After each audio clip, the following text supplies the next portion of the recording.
घमंड न करना जिंदगी में, तकदीर बदलती रहती है। शीशा वहीं रहता है, बस तस्वीर बदलती रहती है।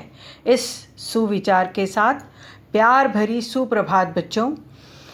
इससे पहले वाली वीडियो में हमने पार्ट 3 नादान दोस्त के शीर्षक को जाना और समझा तथा इस पाठ के लेखक मुंशी प्रेमचंद जी के जीवन परिचय को जाना। आज हम पार्ट 3 नादान दोस्त का भाग 1 को पढ़ेंगे व समझेंगे। तो इसके लिए आप सभी अपनी वसंत पाठ्य पुस्तक को पार्ट 3 नादान दोस्त पर खोलें। सभी बच्चे अपनी अपनी पुस्तक पर ध्यान दें।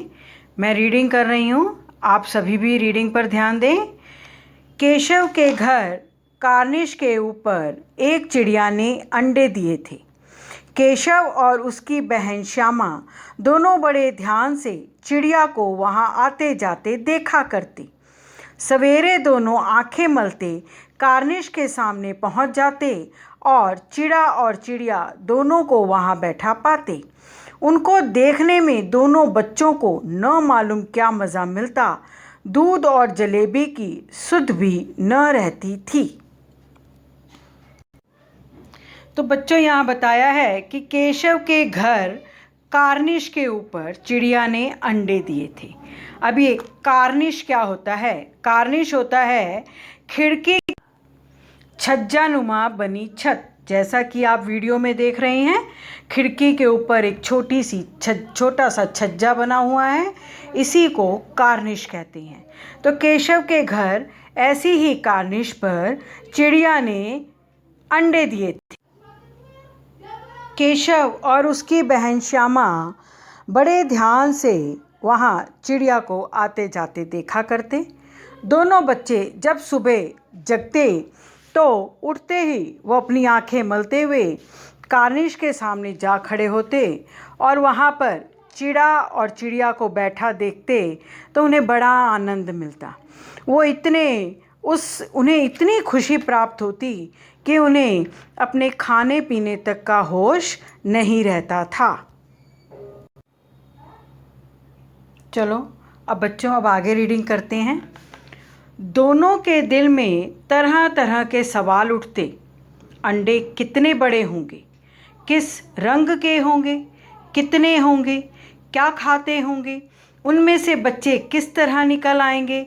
बच्चों के पर कैसे निकलेंगे? घोंसला कैसा है? लेकिन इन बातों का जवाब देने वाला कोई नहीं। न अम्मा को घर के काम धंधों से फुर्सत थी, न बाबूजी को पढ़ने लिखने से। दोनों बच्चे आपस में ही सवाल जवाब करके अपने दिल को तसल्ली दे लिया करते थे। तो यहाँ बताया है कि घोंसले और चिड़िया को देखकर दोनों बच्चों के मन में तरह तरह के सवाल उठते थे कि घोंसला कैसा होगा, उसमें कितने अंडे होंगे, अंडे का आकार कैसा होगा, अंडे किस रंग के होंगे, वो क्या खाते होंगे, अंडों में से बच्चे निकल आए होंगे या नहीं, अगर निकल आए होंगे तो उनके पर कैसे निकलेंगे, आदि अनेकों सवाल बच्चों के मन में उठते रहते। परंतु उनके सवालों का जवाब देने वाला घर में कोई नहीं था, क्योंकि किसी के पास वक्त नहीं था। उनकी माताजी घर के काम धंधों में व्यस्त रहती थीं और पिताजी पढ़ने लिखने में। इसलिए दोनों बच्चे आपस में ही सवाल जवाब करके अपने दिल को तसल्ली दे लेते थे, अर्थात संतुष्ट हो जाते थे। श्यामा कहती, क्यों भैया, बच्चे निकलकर फुर्र से उड़ जाएंगे? केशव विद्वानों जैसे गर्व से कहता, नहीं री पगली, पहले पर निकलेंगे, बगैर परों के बेचारे कैसे उड़ेंगे? श्यामा, बच्चों को क्या खिलाएगी बेचारी? केशव इस पेचीदा सवाल का जवाब कुछ न दे सकता था। इस तरह 3-4 दिन गुजर गए। दोनों बच्चों की जिज्ञासा दिन दिन बढ़ती जाती थी। अंडों को देखने के लिए वे अधीर उठते थे। उन्होंने अनुमान लगाया कि अब जरूर बच्चे निकल आए होंगे। बच्चों के चारे का सवाल अब उनके सामने आ खड़ा हुआ। तो अब भाई बहन आपस में सवाल जवाब करते हैं। श्यामा अपने भाई से पूछती है कि बच्चे अंडे से निकलेंगे और फुर से उड़ने लग जाएंगे। तो केशव विद्वानों जैसे बड़े गर्व के साथ बहन को समझाता है कि नहीं, पहले पर निकलेंगे। पर का अर्थ है पंख। बगैर पंखों के बेचारे बच्चे कैसे उड़ेंगे। अब श्यामा के मन का दूसरा सवाल है कि चिड़िया बच्चों को क्या खिलाएगी। अब इस कठिन सवाल का पेचीदा का अर्थ होता है कठिन, मुश्किल। ऐसा मुश्किल सवाल जिसका जवाब केशव के पास भी नहीं था।